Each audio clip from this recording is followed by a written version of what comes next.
get you in the mood. Should I stay or should I go? You say that you are mine. Some people know the words. Until the end of time. Okay, that'll be cool. Just wanted to show how down with the kids I was. Modern music. It's no, Jude, no. Yeah, very modern music. Oh, okay. A bit before the time of quite a lot of people here. Now I think about it. Should I stay or should I go? When do we stick around? When do we persevere? When do we move on? That's one of the things we're going to be talking about today from this short passage here in Acts chapter 14 as we continue our tour through the book of Acts. Where are we? Just to say where we are at the moment. Paul and Barnabas have been down to Cyprus, and then last week, Stephen talked about their work up in Antioch, the city in Antioch. Now we're moving on to Iconium, and we'll see mention the cities of Lystra and Derbe as well, but we're going to focus on Iconium today in Asia Minor, as it was then Turkey, as it is now. The city of Iconium, where we're going to be today, is modern Konya in Turkey, 90 miles east of Antioch. It's a place that has abundant water, which in the region is a very valuable thing. Rich vegetation, great prosperity in this place. Let's have a look at the passage and then talk about what it might mean for us. Where am I? Where's my passage? It was there. There it is. Okay. In Acts 14. Paul and Barnabas, moving on. At Iconium, Paul and Barnabas went as usual into the Jewish synagogue. There they spoke so effectively that a great number of Jews and Greeks believed. But the Jews who refused to believe stirred up the other Gentiles and poisoned their minds against the brothers.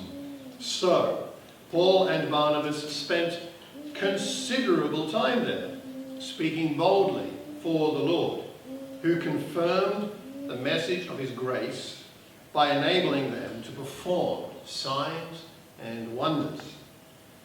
The people of the city were divided. Some sided with the Jews, others with the apostles.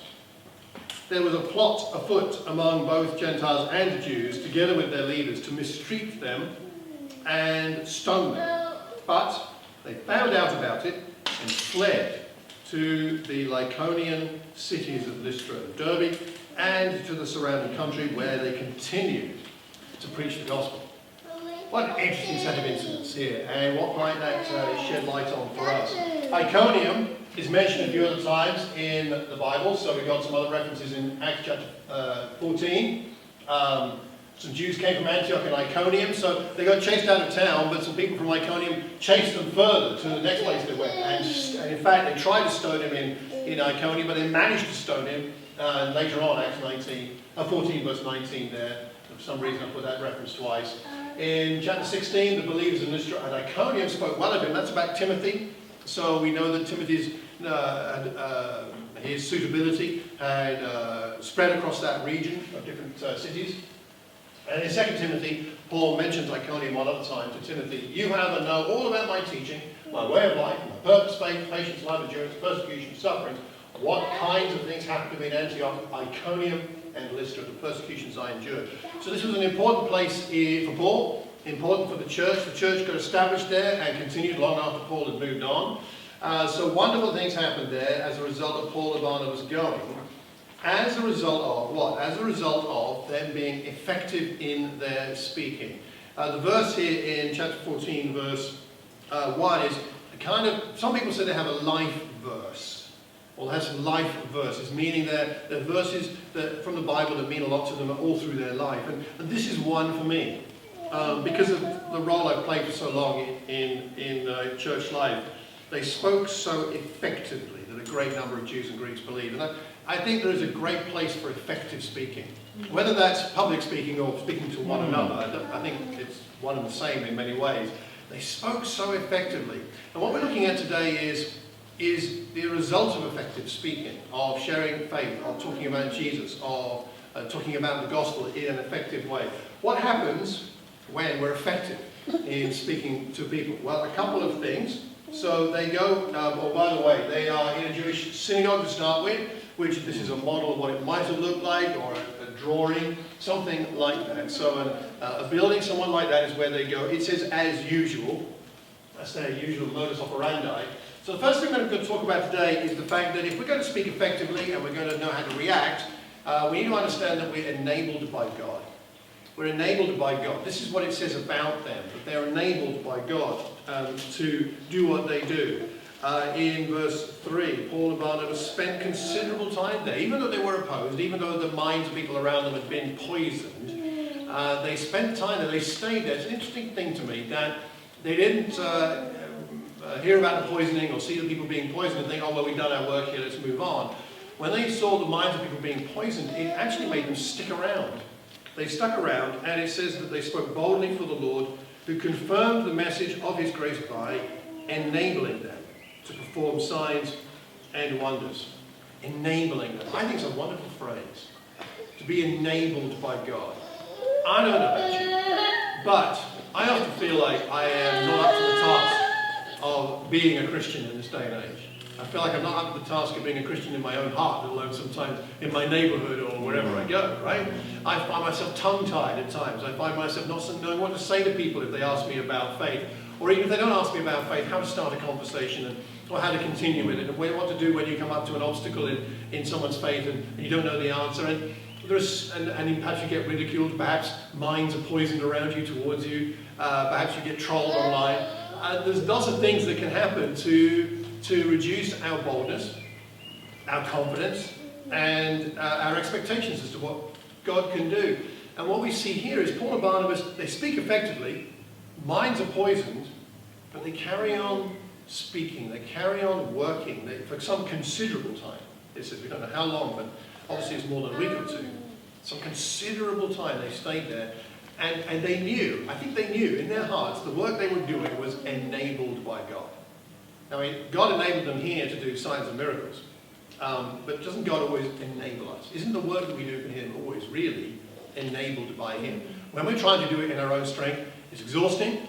It usually doesn't last if there is fruit. And it doesn't glorify God. And it's discouraging. So we need to be consciously enabled by God in the work that we're trying to do. So my question is this. So we're going to discuss amongst ourselves for a minute. How does God enable us today? That's the Greek word there. Didomi is the word enable. Okay, so how does God enable us today? That's close. How does God enable us today? Okay, let's take 3 minutes. Can you talk to someone next to you, and then we'll come back and have a discussion in a moment. All right, 3 minutes on timing. Starting from now. How does God enable us today? Let's talk to your neighbour.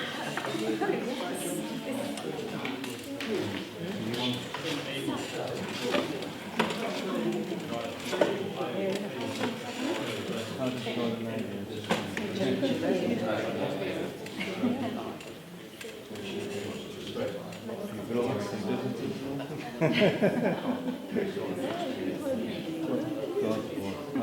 about me?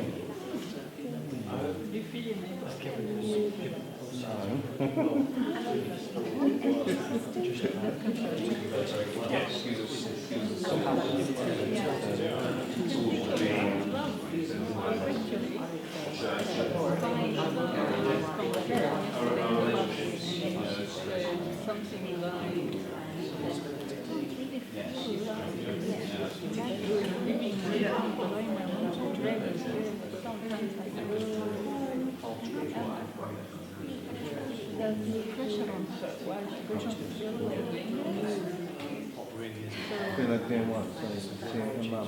Going to church. Oh, going to church, okay. So, I just couldn't stay quiet. Another minute. I'm not saying to her that you should say a man or a woman who is easily doesn't treat each other, and that's wrong. If you allow them to do that, you mustn't. God's love for you to take you back. You can help me to go closer to know more than this why they did go, to understand why this is good. It's trying to push you, but because that's part of my challenge of the Bible says to people to go and preach. So I don't know. But I just know that God wants me to tell me that. That's great. Talking about from what I experience. Many years ago. Okay. All right. Time up. Time's up. How does God enable us today? What would you say? How do you know you're being enabled by God? What does it mean to be enabled by God? What does it look like? What does it feel like? Let's discuss that for a minute. What do you reckon? Patricia? Well, we had a bit of a discussion around something quite a bit of an introspective way of looking at it, but we feel like our skills, our gifts, that actually we've got a talent, we've got a skill, we've got a particular thing that we like doing even. Finding things that we're skilled at, gifted at. And using them, yeah. Using them. Because who we are is who God made us to be. Okay, God's given us those things. Exactly, so if we're using that, we're in tune with God already, because we're using something He's given us. Yeah, anyway. we're in tune And with we're God. making a difference from inside, not from what other people think about us outside. Okay, coming from inside, from within us. God has already placed it. Okay, good, thank you. Good. Other thoughts? How does God enable us today? Chantel? He allows me to wake up with my right mind. Yeah. Some people in my household may raise an eyebrow to that. But I think I'm here with a completely sound mind in order to come to church and listen to this sermon. So, yeah. God enabling you to wake up in your right mind. We need to be Yeah, that's a lovely. That's a sort of a testimony to the peace that passes understanding aspect of the way the Spirit works in us. I would have dropped you in because you had a really good. A good insight?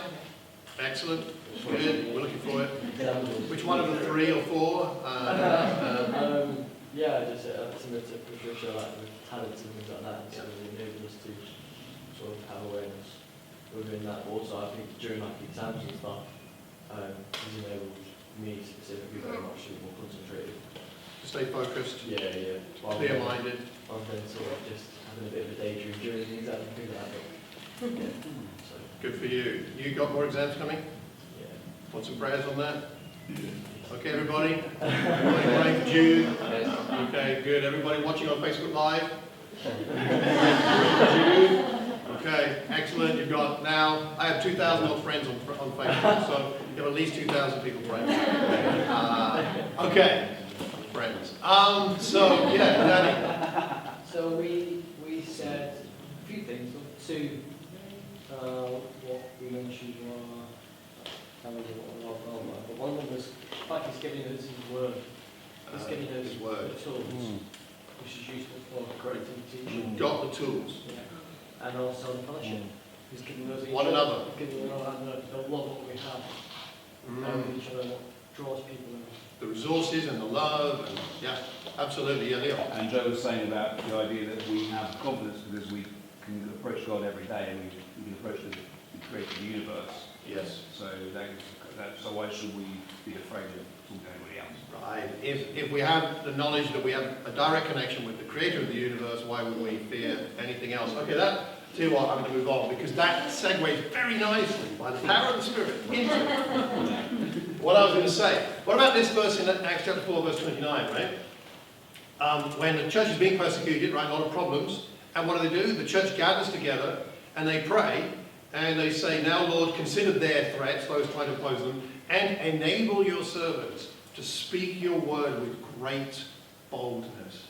Isn't that an interesting parallel between that and what we're looking at here in Acts chapter 14? Very similar circumstances. So I think what it suggests is the enabling comes primarily through prayer. Or perhaps it's even more fundamentally underneath that an awareness of our connection with the creator of the universe, that he loves us, that he's with us, that he's for us, and that his Spirit is with us. And of course what happens in Acts chapter 4 after they pray this, that wonderful phrase, the building in which they were praying was shaken. And they all went out and preached the word boldly. That's what they did. So something about that. I think there are many things that can help us with being enabled when people around us are poisoning or opposing, or there's challenges around us, but at least part of it is that connection with the Lord. I want to suggest 3 things we see in this section, just to point out, which I think one of the things that Paul and Barnabas do very well is they don't take it personally. You know, if we're going to continually be bold and persevere in difficult times, we must not take personally the opposition. It's really opposition against the Lord. Although Paul and Barnabas are the focus of it, but it's really about God, isn't it? Right? So they don't take it personally. I think they do a really good job with that, and that helps us. We're more able to persevere when we don't take personally the opposition that we receive. Secondly, what do the apostles do? They preach a person, not a religion. They're talking about the Lord, right? That's what it says here. They speak about the Lord. Where's that phrase? It's in there. They speak boldly for the Lord. All right, they speak about him and for him, not about a religion. I think that's very important. And also they have a positive message. It's a message of God's grace. He confirmed the message of his grace by enabling them. So they are preaching a message of grace, and he confirms that message of grace by enabling them and empowering them. So I think there's something about that as well, and that may be worthwhile thinking about when we get a bit discouraged or a bit fed up or we're not getting much response. Firstly, are we getting discouraged because it's deflating our ego? Are we getting discouraged because we're preaching about church and religion rather than about Jesus? Are we getting discouraged because we're not bringing across a positive message about the gospel and God's grace? Just something to think about from this passage. So the first thing that we see is God enables them. Let's talk about, just to finish off, the results of God's enablement. What happens as a result of this persevering and this enablement to continue to preach? Things, interestingly, don't get better. They get worse. We go from poisoning to a plot. A plot not to do something just vaguely nasty to them, but actually to stone them. Now, this is at a whole nother level, right? So, they decide to move on. How do we decide when to move on? Right, this is our next discussion. You've got another 3 minutes for this, right? So let's say you've had some poisoning, you've had some opposition, you've persevered, God has strengthened you. How do you know when to move on? They leave. They have been there considerable time. They've persevered through some persecution and difficulty. And then after this, they hear about the plot. It says they found out about it and fled. That's interesting. So is there a contradiction here? Are they kind of bold 1 minute and then fearful the next? I mean, what's interesting what's going on. So when do we know when to move on from a situation? When to move on from trying to help persuade certain people? When do we know it's time to move on rather than persevere and trust God to enable us? 3 minutes. Discussion on that. All right? Okay. On your marks, get set, go.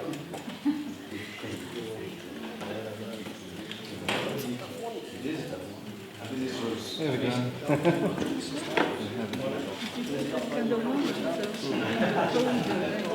Are you licensed?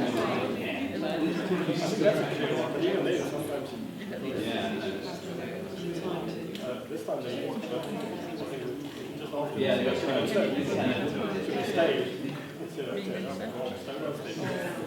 course, things, God things.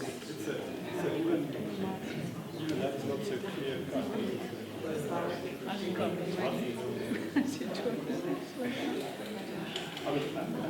Especially for religious. Following up And my kind of room.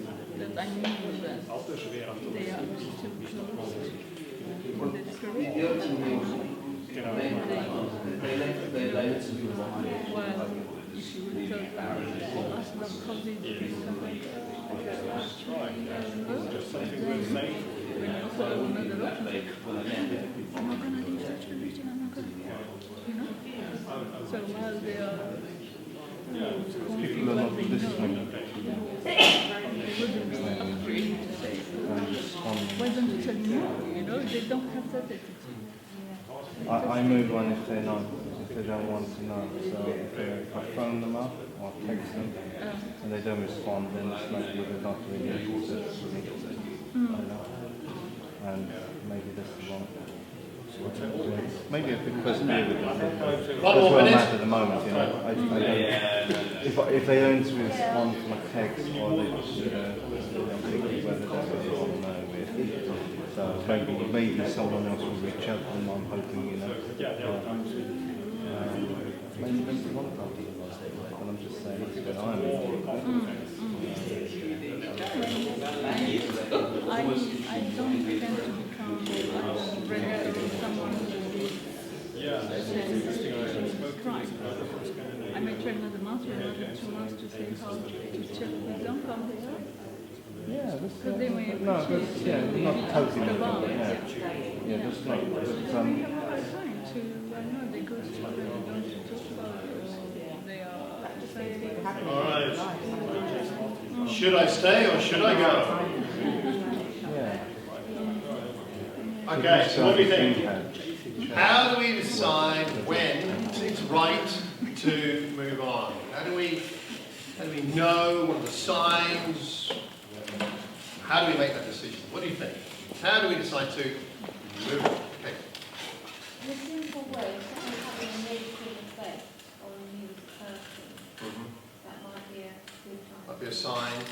Yeah. If it's affecting you, in particular, perhaps it's causing a less than Christ-like response in you, or less than Christ-like attitude in you, that may be a sign. Yes, that's a really good point. Good, thank you. Other thoughts? How do we decide? Barry? Other than that, we're living in a different age where communication is different. We're not standing in front of people all the time. Yes. So we felt that there are times when, say, okay, this person is responding, and ask God to work on them rather than lean in on what I'm saying, etc. But we don't need to detach ourselves, because keeping in touch with them on a periodic basis is so simple. And you never know, rather than turning back on them walking away. And that's another nuance, perhaps, in between these two things. There's perseverance and staying involved. There's leaving and leaving people alone. And then there's somewhere in between where perhaps we still have contact, but we're not directly involved in an active way. Right? So that's one aspect we don't see here. But yes, it's another option. Yes, thank you. Okay, other thoughts? When do we know? How do we know when to move on? There are times to move on. I think we were saying about, I think the enabling part doesn't stop. I think God enables us to have wisdom to be able to read situations or read, you know, and to then think, okay, God's closing this door now. It's time for us to move on, whether it's a person, whether it's a situation, a decision that we're making. I feel like he's still enabling. It's still part of the same thing. Yeah. Right, so sometimes the enabling is about strength and perseverance to carry on, and sometimes the enabling is wisdom. Yeah. A discernment. Yeah, discernment, yeah, definitely. Excellent. That's true. Yeah, Dan. I said that when they stop buying you coffee in Starbucks. When they stop buying you coffee.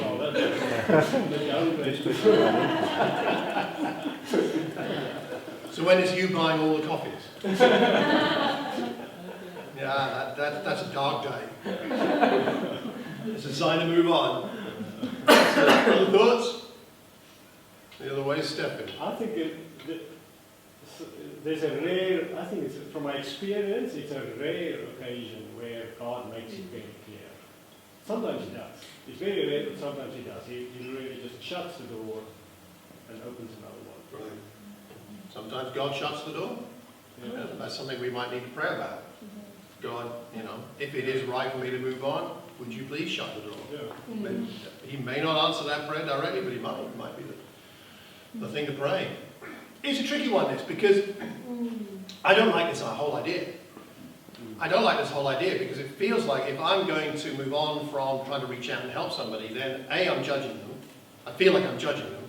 And secondly, I feel like is it right to give up? You know, God never gives up. And I'm not saying this is an easy thing, and I'm not doing a whole lesson on this point because it's too complex for just a few minutes this morning. But I think it's something we have to wrestle with. Is there are times to move on. Let me suggest a couple of thoughts. I think when you realize you're dealing with a cynic rather than a skeptic, The skeptic is someone who says, I'm not sure that's true. Are you really saying that's true? I'm not sure that's true. That's a skeptic. A cynic is like, there's no way you're ever going to convince me this is true, because I have decided that everything that you're saying is rubbish, and I'm not going to. And I've had online interactions with people like this. So there was a time, and I've shared this here before, where someone was kind of trolling me, and I would give a reasonable answer to their online question to my YouTube video, whatever it was. I'd give a very reasonable and very calm kind of is considered response with facts, and I was very nice about it, and I would just get something quite vile back with there was clearly no, after a while it was clear there was no desire to learn, there was only a desire to wound. Now I think that's a cynic. I'm currently engaged in an ongoing conversation with somebody else who posted something on one of my YouTube videos, and it's very different, because although he is very clearly not someone who believes what I'm saying is right, he's willing to discuss and engage, a very different spirit, so we're carrying on with that. And it's good for me, I mean, it makes me think, right? But when you hit a cynic, that's probably a time to not waste your time anymore on being with that person. I'm reminded of the verse in Matthew 7, verse 6, when Jesus says, do not give dogs what is sacred, do not throw your pearls to pigs. If you do, they may trample them under their feet and turn and tear you to pieces. Now, that's a wisdom thing, a discernment thing. Again, when is someone a pig? I don't know. I don't want to judge that. That's probably God to judge. But I don't think it's about judging when someone's a pig. I think it's about noticing what someone is doing. And the kind of person who's dangerous to you, to devour you. Pigs devour everything, right? That's the thing about pigs. They eat absolutely everything. Isn't it in crime dramas sometimes they feed the body of someone they've killed to a pig because the pigs eat everything? I'm not recommending that. I think I heard that somewhere.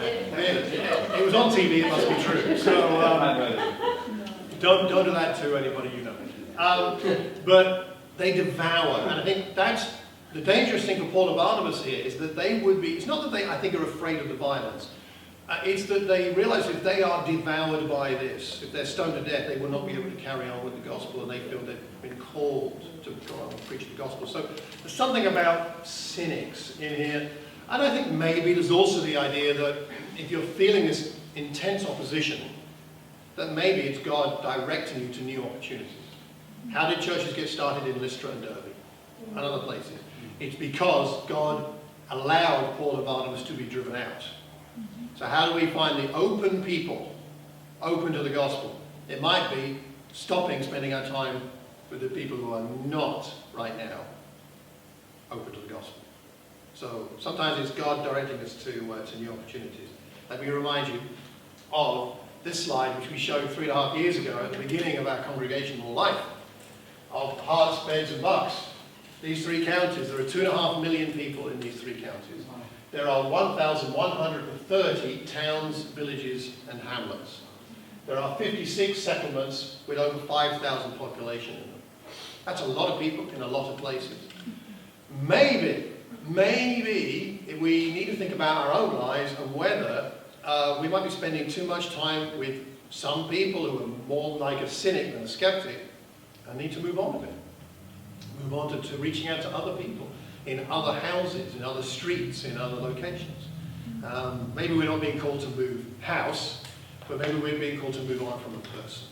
I don't know, that's up to you to think about, but it's something that we see here which enables the gospel to be preached elsewhere. So, wrap it up. Neither poisoning nor plots were enough to deter Barnabas and Saul. They didn't stop, they moved, but they carried on. I love the way that these verses are framed by these two phrases, as usual and continued. They went into the synagogue as usual, and when they get kicked out of town, they go to Lystra and Derby, and it says that they continued to preach. Where's that verse? They continued to preach the gospel in verse 7. God is at work confirming the message of his grace. He's at work empowering his messengers. He's at work affirming his bold ambassadors. And we could add, he's at work redirecting their work when the time is right to move on. So things for us to think about. Should we stay or should we go? Well, whether we stay or whether we go, we need to do it in the power of the Holy Spirit, which is available to every single one of us. Hope that's helpful. We'll carry on again with Acts chapter 14 next week.